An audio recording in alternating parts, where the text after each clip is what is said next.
We are born free, and we will die free. The time in between, though, that's complicated. In that time, governments, institutions, and our egos will limit our ability to find true freedom in this life. These are real stories of real people overcoming the odds, persevering in justice, and unlocking their potential. Welcome to Finding Freedom. Here's your host, John Odermatt.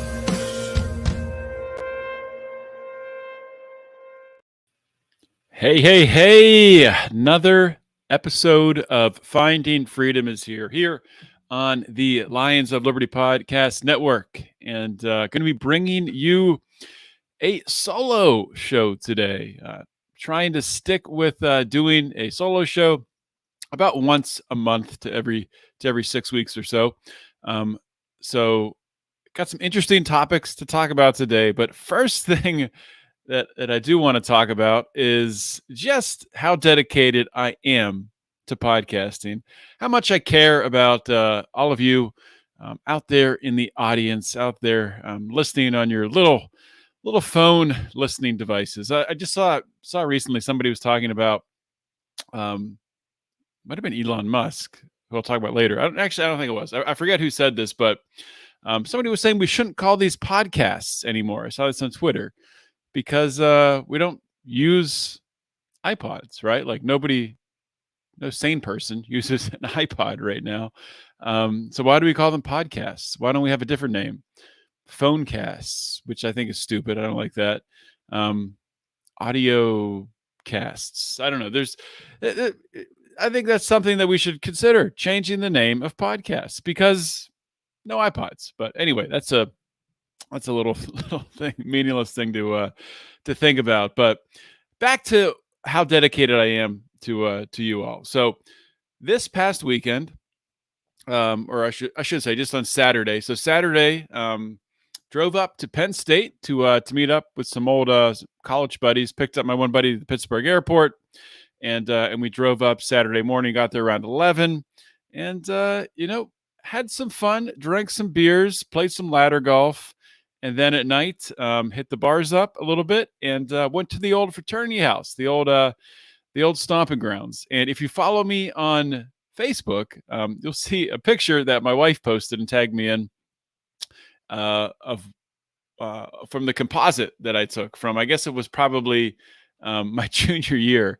And my wife showed it to my daughter, and she didn't believe it was me. Which she also had a pretty funny quote. She said I looked like a published army guy. I'm not sure what that means, but I'll take it as a compliment, I guess. But so before I left to go to Penn State on Friday, I was working out at the gym, as you do, doing shoulders and back. I'd done my pull-ups, I done my shoulder press, and I was on the seated row machine on my second set. And as I finished my set and I go to let the weight back down, it's a cabled machine, something just tweaks in my back and pain goes shooting down my left leg. So I have never just left the gym just in the middle of a workout like that, but I had to. I literally, like, the guy sitting across from me at the lat pull down machine, like, I made eye contact with him when it happened, and he looked at me like, "Oh man, are you all right, buddy?" And I just stood up, walked over, got my phone and my keys, and walked out of the gym, very, very slowly and gingerly. And it's been a pain in the back, really. It's sucked. This is the first time I've really had a back injury since in college, when I tweaked my back carrying a keg up 2 flights of stairs, which was stupid. And that, like, it's kind of interesting to think about how managing, not only managing back pain, but like the philosophy I have for injuries now is so different than it used to be. Because I used to listen to doctors, and at least back then, and probably they still would say now, well, you want to rest and you want to ice it and you want to put heat on it. I don't think you want to do any of that. I don't think you want to rest. Maybe you put some heat on it. I don't think you want to ice it. I don't think that's the right thing to do at all. based on things that I read for injuries like this. You do want to do a lot of stretching, which for the most part, I've done a very good job with the stretching, with the exception of Saturday when I was hanging out and drinking beers and relaxing. But the nice thing about that was my back didn't hurt because the beer numbed the pain. But when I woke up this morning, Sunday morning, I'm recording this on Sunday night, my back felt terrible. It doesn't hurt when I'm sitting, but like anytime I move, it's pretty freaking painful. So I'm not sure how long this episode will be. It's been quite a weekend, and to put on top of that, to stack things up. So I'd already promised my daughter that I was going to paint, or at least start painting her room. She wants to paint her room pink and teal, and I promised her that we could, start the painting process right before I injured my back on Friday. And sure enough, I keep my promises. So on Friday night before I left Saturday morning to go up to State College, put the first coat of paint on one of the walls, painted the wall pink. It's going to be pink and teal. And then when I came back feeling like crap today, after eating dinner, we put a second coat of paint on that wall. So one wall is pink. The idea is we're going to have two pink walls and two teal walls, and it's going to be, I don't know, it's going to be something to experience. But so that's where I'm at right now. So this episode, we'll see how long I go for. We got a couple stories I want to talk about. I want to talk about Zuckerberg and Musk, the feud between the two of them. Also want to talk about Threads, this new app that's out there. A lot of conservatives talking about censorship and things like that. So we'll get into Threads, the new, I guess, IG sister app, since it's pretty intertwined with Instagram. And we'll talk about the crazy lunatic who was driving around on a scooter in New York City shooting people. And I also want to talk about Joe Biden and how he's just ignoring that he actually has 7 grandchildren and saying that he has 6 grandchildren. And if we have time, I do want to talk about Prime Energy Drink. One of the Paul brothers ventures. And which one is it? It's Logan Paul's venture. And it's terrible for you. And I'm going to tell you why. So to get into starting off with Threads, let me grab a quick drink of my LaCroix here. So Threads.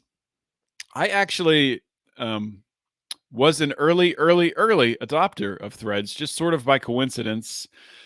I signed up within the first couple hours that it launched because I happened to see a post on Instagram by Gary V, who I follow, but typically don't see a lot of his content because I don't really engage with his content. But for some reason I saw it and I was like, oh, that's interesting. Just wanted to check it out. So I signed up, which essentially signing up is just signing in, you downloading the app, and then you sign in through your existing Instagram account. They are tied to each other, and they're tied so much to each other that you can just import all of your Instagram following and followers into the Threads app. And then as those people join, depending on their settings, they will automatically follow you, and you will automatically follow the people who you were following on Instagram once they join Threads. Just quick feedback on like what I think of the app, things that I like about it. Very clean, very simple app. One thing, this is just me, the way that I've kind of curated my Instagram is I don't really talk politics on Instagram. The people I'm following, it's mostly like a health focus, entrepreneurial focus, things like that. So my feed is, very positive people on Instagram. So my Threads feed is the same way. Contrasting that with Threads and Twitter. Contrasting that with Twitter, my Twitter personality is very political. So my following is very political with a dash of sports mixed in there. Lots of Pirates talk. Pirates had the MLB draft was today. Pirates had the number 1 pick and drafted Paul Skeens. So I'm excited about that. Slide that in there.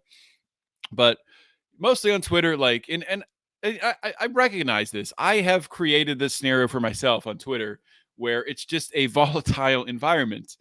There's posts that get me fired up. I get in arguments and probably waste a lot of time and energy and frustration dealing with you know, the way that I have curated my Twitter feed based on who I follow. Nothing against you if someone out there in the audience is somebody I follow on Twitter. I've done it to myself, and I think there is. I'm not going to change it. I'm not going to totally get rid of all the people I follow on Twitter and start over. It's just not worth it. But I don't have to, because there is a Threads app now, which is very similar to Twitter, like I said, and I already have my Instagram following there, which is very different. So I'm enjoying the engagement. I think it is um, it's a good way to connect and build a new network. If you're, you know, most of what I use social media for is for networking, for podcasting, for my other businesses, meeting people, making connections. That's a lot of what I use, especially Facebook and Instagram for, and that's what I use Threads for. Twitter is its own kind of um, kind of disaster, but that's not going to change. So that's what I like. I really do think it's easier. It's easy to meet people, have conversations. There's no DMs on Threads yet. So if you want to connect with somebody, you got to slide into their Instagram DMs, which I don't really have an issue with that. I have no problem if they want to keep it that way. There's no stories, which is good. You don't need stories. You have stories everywhere else. And there's no ads, which is cool. Of course, there will be ads someday, but right now there's no ads. So it's like kind of shocking a little bit, like scrolling through social media and just getting content. I mean, it's been so long since I've been able to scroll through social media and not be inundated with crazy ads in my face. Twitter, Facebook, Instagram. I mean, they're all polluted with advertisements. So to have an app that doesn't have that, it literally is like a shock. You're like, wow, something's missing here, but the thing that's missing is terrible. So this is nice. So that's what I like about Threads. What I don't like Zuckerberg, just to be perfectly clear. This is a Meta, obviously this is a Meta app. Facebook, Meta owns Facebook, Instagram, and Threads, of course. And Zuckerberg, he's censors. Obviously he's censored during the pandemic around COVID and vaccines and masks and all this stuff. He's censored on Facebook, censored on Instagram. So of course he's going to censor on Threads, which, I mean, that's to be expected. I'm not surprised by that. Am I happy about it? No. Will I not use the app because of it? No. I mean, it's me not using the app isn't going to stop him from censoring. I mean, no problem. I have no issue with people who decide to do that. That's your thing. Do what you want to do. If you don't want to use the app because of censorship, good. I mean, I don't have zero issue with that. I just don't think you're going to change anything by doing that. Like, Zuckerberg's not going to be like, oh, wow, we have, 20,000 people who have said they're not using the app because of censorship, so I better stop censoring. It's not going to happen. But the cool thing is, since we have Twitter and now we have Threads, very similar apps, is there is a, there's a little competition there. And I think that's healthy. I think we'll get a better product as consumers out of Twitter and out of Threads, and it'll push Zuckerberg and Musk to maybe evolve and improve their platforms more quickly. I know Musk has a lot planned for Twitter. He's trying to turn it more so into a media platform with video content, and with Tucker moving his show there, and I think he wants more of that, and being able to really turn it into an alternative to Patreon and things like that, with subscriptions. I think that's all there, and that's good. And I have no idea what Zuckerberg has planned for Threads. The censorship sucks. I did see recently there was a what was that? He was censoring the libs of TikTok. Around, they were saying something about transgenderism, or something about gender roles, or not gender roles, about genders, and there was a censorship that came up with that. violation of community guidelines, which sucks. I hate that. I think that's stupid. So yeah, it was Libs of TikTok. So Libs of TikTok founder, she threaded. I think that's stupid too. Tweeted sounds nice. Threaded sounds weird. They got to come up with a better name than that for a post, or the act of posting. She said, non-binary isn't real. That was posted around 3 a.m. on July 7th. By 11 a.m., she claims the thread had been removed and a notice indicated your post on Threads goes against our community guidelines on hate speech or symbols. Well, probably the same thing would happen on Facebook and the same thing would happen on Instagram. So, like, I just don't understand why people are surprised. Like, is anybody surprised by this? Of course, Zuckerberg's censoring. That's what he does. I will still use the app. That's my choice. If you don't like it, okay. I don't really care. But if you are on Threads and on Instagram, follow me at John Odermatt, and I'll follow you back.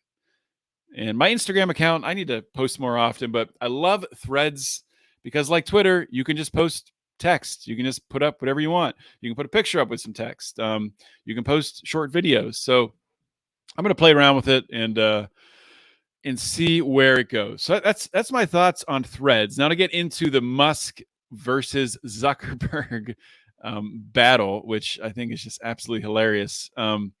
So something happened. This was, I believe, today on Sunday, July 9th, about 1 p.m. today.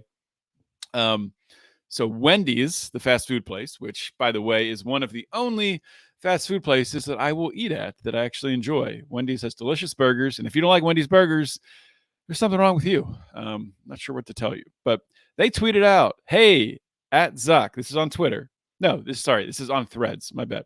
Hey, at Zuck, you should go to space just to really make him mad. Talking about Musk. And Zuck replies with a, laughing, crying emoji.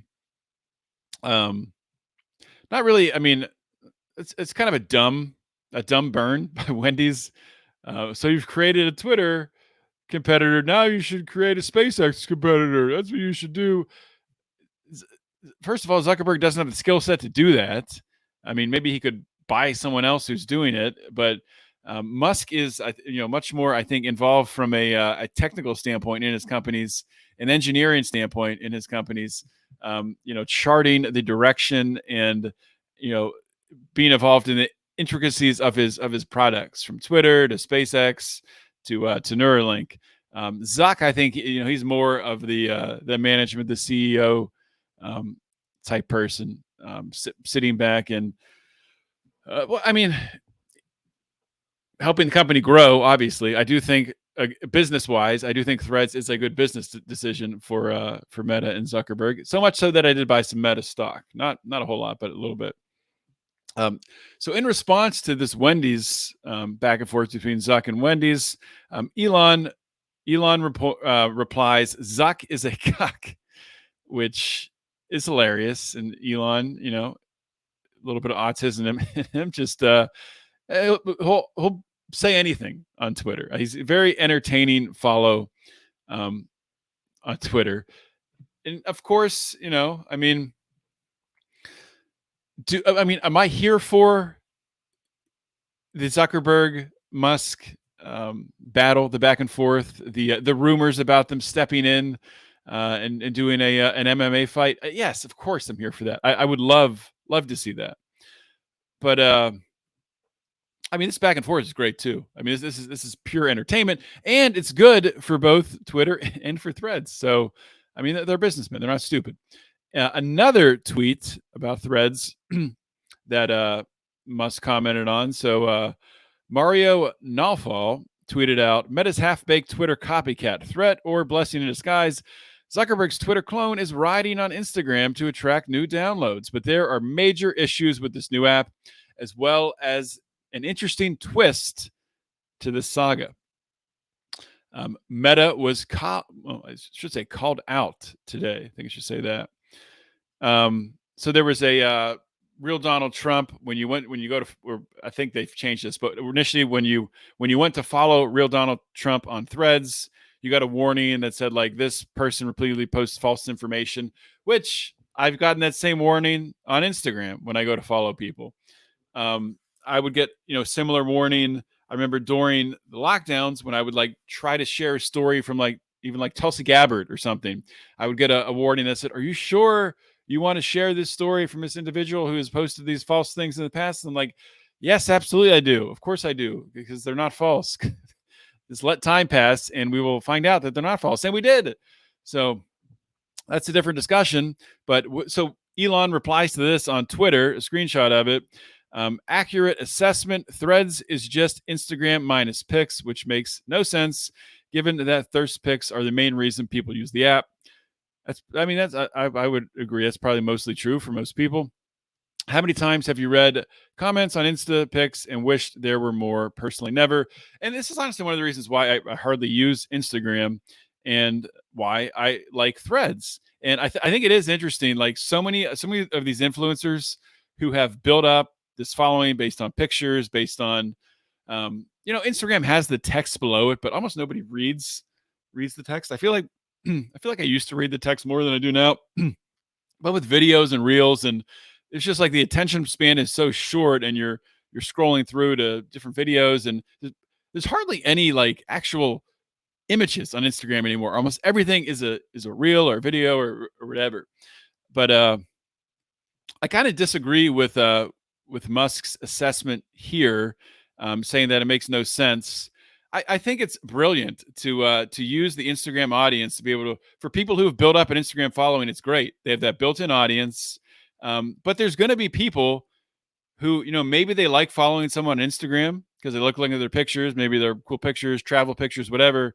But when you start to read that person's thoughts in a Twitter type format on Threads, when they're, really threading several times a day and posting their thoughts, talking about their day, you might not be into that. You might not think that's an account who's adding value, who's something you want to see in your feed. Maybe they thread out dumb stuff that makes no sense, or maybe they get real political or something in the direction you weren't expecting. And so, I think it's good to have that, because Instagram is so shallow. It's just like this little, you're seeing this little tiny, like, just the best part of someone's life. They're showing just the picture just a certain way, and the video that's just showing this dance that they've practiced 100 times, and you get to see the the one time that they got it perfectly right. So it's not. No social media is reality, but Instagram is the farthest from reality. So with Threads, it's deeper. So you can't hide yourself that well. And I think if you try to hide yourself on Threads and you just start posting like empty inspirational quotes, which I see a lot of these influencers doing, I don't want to follow that. Like if I need inspirational quotes, I'll listen to an inspirational podcast, and which I do. Listen to someone like Ed Milet, who's actually going to give me value and give me actionable things to do. Maybe I want one or two people in my feed with like inspirational quotes, but I don't want a whole feed full of just these influencers just dropping freaking like the 5 things you need to do to start your day the right way. Yeah, I don't need that in my feed. So I have been doing some unfollowings out of that, just cleaning up the feed. But anyway, to summarize Musk and Zuck, to summarize Threads versus Twitter, I think it's healthy, the competition between Musk and Zuck, getting personal. It's entertaining from a entertainment standpoint. It's good for them, good for their businesses. It's good for the consumer to watch the back and forth there. And from a product standpoint, it's good for both products. It's good for Twitter, and it'll be good for Threads. And do I think ultimately that because Twitter has less censorship than Threads, do I think that that'll push Threads in that direction? No, because I think Zuckerberg has been very clear with Facebook, with Instagram, and now with Threads, that he's going to curate the type of environment that he wants. He's going to call things hate speech. He's going to block nudity from there, things like that, which I'm totally fine with that. Like, Twitter is a free-for-all. There's nudity, there's violence, there's all kinds of stuff. That's not on the Meta products. It is what it is. It's competition back and forth. Of course, Meta is essentially a government agency because they work so closely with the FBI and CIA. So that's a concern. And I guess the other piece of that is the amount of data that Zuckerberg is collecting is worrisome, but he was already collecting that with Instagram and Facebook. So I don't think he's getting any more data just with Threads. And people have talked about, well, apparently it's impossible to totally delete your Threads account. I'm pretty sure it's impossible to totally delete your Instagram account or your Facebook account. Maybe I'm wrong. I could be wrong. Correct me if I'm wrong. But you can deactivate. You can deactivate your Threads account, and then it becomes invisible. Nobody can see it. But of course, it keeps all that data. You can deactivate your Instagram account. Same thing. You can do the same thing to deactivate your Facebook account. But even if you could delete the account, do you really think all of that data would just go away? No, of course it's there forever. So I don't know what people expect out of that. All right, so moving on. Next story to talk about. Violence in the streets of New York. Let me grab a quick drink of my LaCroix. Violence in the street of New York. A deranged 25-year-old Hispanic male indiscriminately shoots 4 people, killing one. He did this while casually motoring around New York City on a scooter. And the article I will link to on the show notes page. And actually, I'll just pull this up here so you can see the picture. Share screen. Okay, so you can see on the screen this guy literally just on a scooter, gun pulled out, just ready to shoot. And terrible tragedy anytime anyone's shot, especially if someone's killed. One individual killed here. I think another one who was shot in the face is in critical condition. I mean, the ages, the gunman, 25 years old, 21-year-old shot in the shoulder, fatally shot 87-year-old, 44-year-old man shot in the face in critical condition, and a 63-year-old man was shot in the shoulder. And they think, looking at these shootings, they don't think it's all of the people are different races who were shot. They don't think it was targeted in that way. It was completely random. And a couple takeaways from this. Number one, the pundits are saying, well, he had a mental episode. Duh. Of course. I mean, if somebody's not stable mentally if they're going around killing people. If anybody is killing someone, they're not stable mentally. Something is off mentally, of course.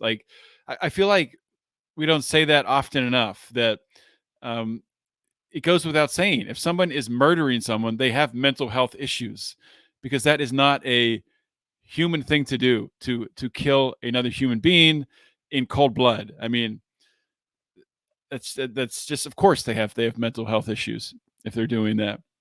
My question, and with anything, like if there's a mass shooting or an event like this where the guy is obviously off his rocker, my first thing goes to, well, what pharmaceuticals is he taking? What SSRIs is he on? Has he been on SSRIs? Did he recently come off SSRIs? I mean, the side effects listed with these drugs say could cause violent acts, could cause suicidal behavior. Yet the media never pulls at that thread. Call back to last segment. The media never really investigates that, or asks the questions, or brings on experts to look at it. And one thing that RFK Jr. talked about up at PorcFest during his talk, which was awesome.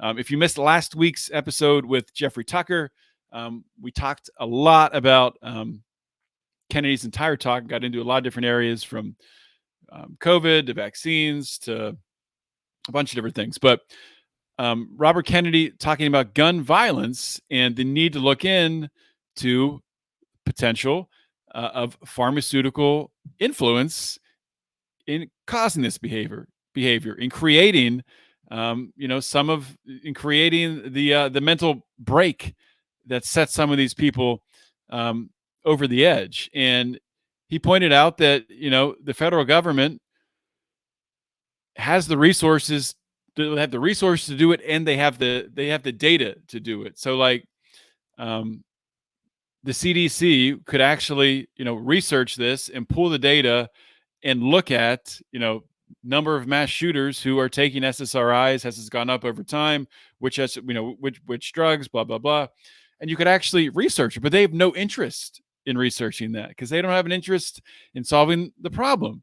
They have an interest in maybe the perception of solving the problem, passing gun control laws and acting like they care.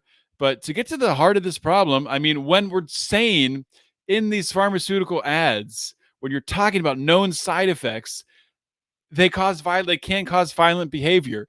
And we're not looking at that. We're not questioning that. The media is not calling that out. It's not a part of the narrative. Not allowed to talk about it.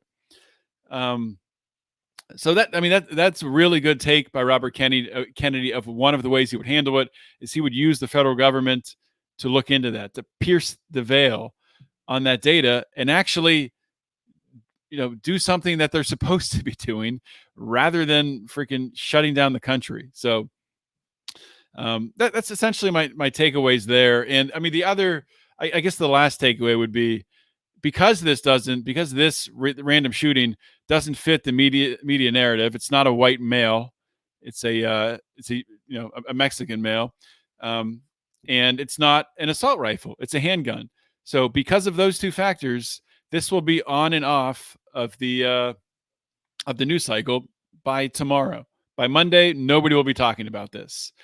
And that's sick. I mean, that's sad. I mean, we have one person who's already lost their life, one person in critical condition, two others shot. And, it's just, you worry that this type of behavior seems to be increasing. This just random stuff that comes out of nowhere. And what's causing it? Why aren't we talking about what's causing this? Everyone on the left wants to point to the instrument being used, the gun being used. But something has changed. We've always had guns, and this didn't happen at this level. Something has changed in our society, and the left and the right, for the most part, has no interest in striking the root and really figuring out what the heck's going on. For probably reasons motivated by money. Last thing I wanted to talk about today, and this has been in the news recently, and this article I'm going to talk about was in the New York Times. I said last thing I'm going to talk about. I have two more things to talk about. Talk about President Biden and him ignoring one of his grandchildren, Hunter's illegitimate child, and then we're going to talk about Prime energy drink real fast and why you shouldn't drink it. But to get back to Biden ignoring his one grandkid, so the story behind that, Hunter, I think the child is about 4 years old now. So about 5 years ago, Hunter is in the throes of his addiction, and he gets a stripper pregnant in Washington, D.C. And he eventually, like at the time, puts her on his payroll for his consulting firm or whatever. And then the baby's born 3 months later. He takes away her medical coverage, and then I think eventually takes her off the payroll. So this is in the news again because there's recently a settlement, and some of the settlement was disclosed. Hunter gave some of his original paintings, but allegedly there was an agreement that the child cannot use the Biden last name. And recently, or Joe Biden I don't think he's ever recognized her as one of his grandkids, but the media has started to question Joe Biden on this, and he's ignored the questions. Talking about this child. So it's just crazy that a part of the settlement was that the Biden last name cannot be used. It's just like such a cruel thing. And for Biden to repeatedly say he only has 6 grandkids, this Hunter's illegitimate one here would be number 7. And people talk about Joe Biden being this great guy. Has a big heart. He's Uncle Joe, just like you and me, blue collar Joe. Um, he's not a good guy. Like, there's so many reasons. It's so clear that he's a lying scumbag. And I mean, this at least puts a human, something that almost everyone can relate to in one form or another, because we all either have kids or we have parents and we are a kid, and we have grandparents, or maybe you are a grandparent yourself. And maybe your parents or your grandparents aren't alive, but or maybe you didn't even have a good relationship with them. But you can understand the dynamic. You could understand the pain that this would cause, having your grandfather not recognize your existence. Like, that's absurd. That's insane. That the president of the United States is not going to recognize the existence of one of his grandchildren. And yet at the same time, those on the left who carry water for Joe Biden will totally ignore this. Totally ignore it. Like it never happened. But not entirely. New York Times column by Maureen Dowd. Kind of a stupid column. I'm not going to read it, because essentially what she does is she talks about her supposed Republican sister who loves Joe Biden, which, okay, whatever. She's probably not a Republican then. She's a Democrat who is registered Republican, and she voted for Joe Biden, and she wrote in Joe Biden even in 2012. And it's then who are these people? Who are these people that are in love with Joe Biden? It doesn't make any sense. But this is Maureen Dowd's sister. This is in the New York Times, and she's very critical, as Maureen Dowd is telling the story secondhand about her sister, writing a letter to Joe Biden saying, "I watched as you told the nation that you had 6 grandchildren and you loved each of them," she wrote. "I believed that. What I cannot believe, and what I find unconscionable, is that you refuse to admit or accept the fact that there is a beautiful little 4-year-old girl living in Arkansas by the name of Navy Joan, who is your 7th grandchild." Yes. I mean, thank you. I mean, I'm shocked this has made it into the New York Times. This does go towards something that has been building, I think, over the past year, that the media is frustrated with Joe Biden. He doesn't have, doesn't have interactions with the media where he's taking questions. He laughs or just walks away when they ask him questions about this or about other important things about the Ukraine-Russia war. He gets super upset and angry if they ask him questions that aren't on his list. But it's just, I mean, do I think ultimately, like, the media would stop backing him and start backing a Robert Kennedy? No, of course not. But I mean, even in speaking with my friends on the left who voted for Joe Biden, and they don't want Joe Biden to run again. They think he's too old now. They don't want to. They will vote for him again, because most liberals will just vote. They'll vote Democrat no matter what, no matter who it is. I mean, look at John Fetterman. The guy can't even speak, and he's in the Senate because he was running against a Trump-supported Dr. Oz. It didn't matter. Literally nothing else mattered. People were going to vote for the Democrat in that race against Trump. And the same thing would happen again in 2024 if it is Trump and Biden. And at this point, I think Biden would win again, which is insane.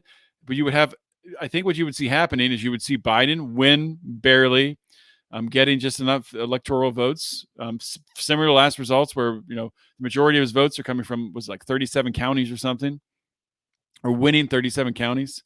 But Biden, I think, will win if this is how it plays out and nothing else changes. And I think down ticket Republicans will clean up in the Senate and in the House. Maybe not. Maybe things will change between now and then. I hate making predictions this far out because so many things can change, especially when you're dealing with presidential candidates on both sides who are, one is over 80 and one is nearly 80. So that is it's not young. Okay, so I mean that's essentially my thoughts on that. The last thing that I did want to talk about is I want to talk about this prime Prime Energy. There's an energy drink and there's a hydration drink that that Logan Paul has. And if you know me, if you follow me on Facebook, you know that I am someone who's very invested in my gut health. It's not to say that I don't, fall off the wagon from time to time. And like I was talking about, Wendy's burgers are delicious. Um, I'm not crazy paranoid about what I eat. I'm going to enjoy my life, but I there are certain things that I avoid 100%. And one of the things I avoid is artificial sweeteners.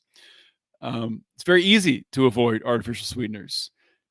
Not easy because, for the reason you might be thinking, it does eliminate a lot of things that you could have, but it's simple to find out. You just flip over your box or bag, whatever you're looking at, and you look for sucralose, you look for aspartame.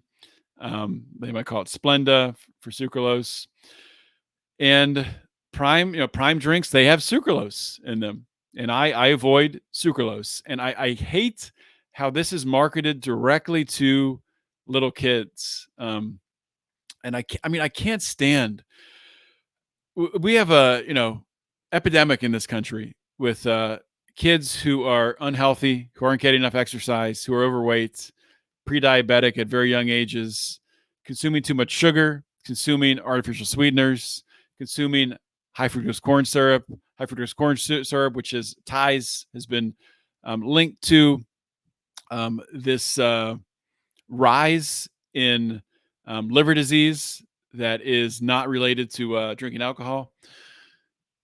So when something like this comes out, Logan Paul, an influencer who has a very young following, a very impressionable following, and it's very cool, for these kids to have the Prime energy drink in their TikTok videos, or be talking about it, drinking it, and I understand it. It's part of that community. What sucks though is it's shitty for you. It has sucralose, and it also contains dipotassium phosphate.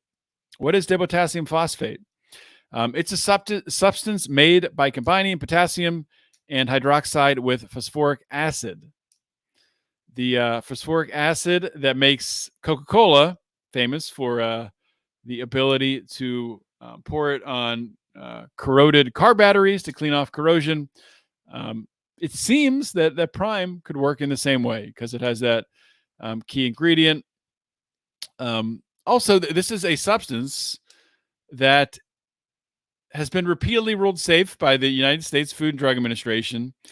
Even though its main use is as a fertilizer, it can be used in these drinks, which is pretty common with the FDA to just turn a blind eye to these really just chemical additives to food that should not be in food. And that's I'm not one who is in favor of federal regulations, but people are so stupid they don't even read the ingredients on what's in their stuff, and that's their responsibility. So I mean, I'm not going to go crazy. I don't want the FDA to. I don't really care what the FDA regulates. I'm here to encourage people to start reading your freaking labels. And with just came out, it's been known forever that aspartame, not sure which way you say it, I've heard it both ways, is a known carcinogen, and now it's going to be labeled that way. So it no longer, I think in the US, it will no longer be in foods. And that's one artificial sweetener that has been in a ton of kids' foods that I've seen over the years, and popsicles and Kool-Aid, sugar-free, all kinds of sugar-free stuff. So that's a good thing that at least that awareness is getting out there. I wish it would happen naturally with the market and these mega corporations no longer using it on their own. But to be honest, they probably wouldn't, because they're run by scumbags who are looking to addict kids at a young age to highly palatable foods. Something like sucralose, which is in Prime, is 600 times sweeter than sugar. So what does that mean? Well, it means it's 600 times sweeter than sugar. But what does that mean for how it reacts and what it's going to cause. Not everyone, but for a lot of people. So when you drink something that's sweet, number one, you get used to drinking something that's sweet, and you're going to start to crave that sweetness again and again and again. When you drink something that's sweet without any calories, without any sugar in it, it confuses your body. Your body's looking, it's expecting a bunch of calories coming with that hyper sweet thing you're drinking. If you're eating fruit, your body's expecting calories with that fruit. If you drink a sugar-free energy drink, your body's not getting those calories. So in a lot of people, what it does is it can lead to obesity, because your body, your gut brain axis is talking to each other and saying, I need more calories. I'm consuming all this sweet food. Where are the calories? Fill the gap here. So a lot of times that's what ends up happening. And that's why you shouldn't buy your kids Logan Paul's Prime Energy or Prime Hydration. I love energy drinks that are healthy. I love hydration drinks. I think hydration drinks are maybe the most important thing you can do for your health. I drink one every single morning. First thing I drink in the morning, every single day. It is so important to be hydrated. Drinking water, yes, of course, but also getting magnesium, magnesium and sodium. I draw a blank on the word. Getting late here, and sodium. Your body needs that. You're especially. I mean, even if you're not working out, you need to replace the sodium because you are sweating. But if you are working out, I think the best thing you can do before a workout. People get into pre-workouts and this and that. I don't really do any pre-workouts anymore. I save my healthy energy drink for later in the day. I think the best thing you do for a workout, just be hydrated. Have a hydration drink. So I'm not against hydration drinks. I'm not against healthy energy drinks, but I am against Logan Paul's Prime product family. So avoid that. Get healthy stuff for your kids. So that's all I got for the podcast episode today. Thank you for tuning in, listening to my rambling. Let me know what you think. What do you think about the Zuck versus Musk battle? Who's going to win? Are you on Threads? Do you care about Threads? Are you on Twitter? What's your Twitter feed like compared to your Threads feed? Let me know.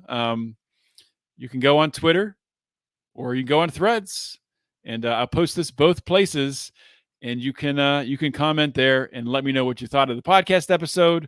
What do you think of Joe Biden ignoring his seventh grandchild? What do you think of the potential role that pharmaceuticals and more specifically SSRIs play in escalating violence, specifically gun violence? And what do you think of energy drinks? What do you think of Prime Energy? Have you had it? Are your kids having it? After listening to this today, are you going to stop giving it to your kids? Let me know. Let me know what you think. And as always, share the show around. Join the Lions of Liberty Pride. You can do so by going to patreon.com/Lions of Liberty. You can go to lionsofliberty.locals.com. You get all of our bonus content.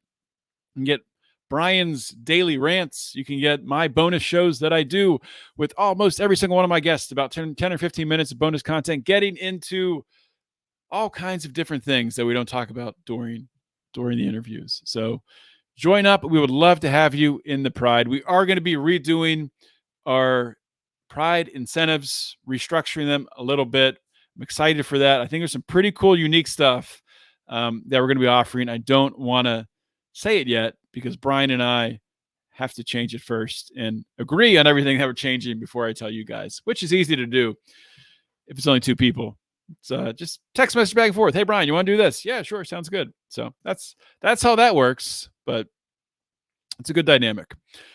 Check out Brian's show on Wednesday. Hopefully you've been enjoying all of this PorcFest content. We had a great time at PorcFest. For those of you who I met there, it was great to meet all of you. I really did enjoy getting to meet all of the Lions of Liberty fans, and even those who criticized me and said that my intros are too long. I've shortened my intros, but I will not shorten my outros. With that being said, I will talk to you all next week. In the meantime, always remember to keep your head up and the fires of liberty burning.